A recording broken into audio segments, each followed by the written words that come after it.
তারা যে ডাকিল পিছে বসন্ত এসে গেছে।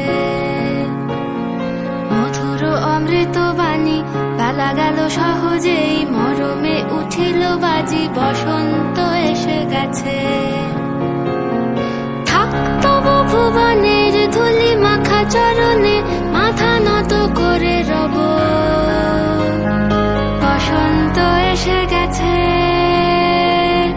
বসন্ত এসে গেছে।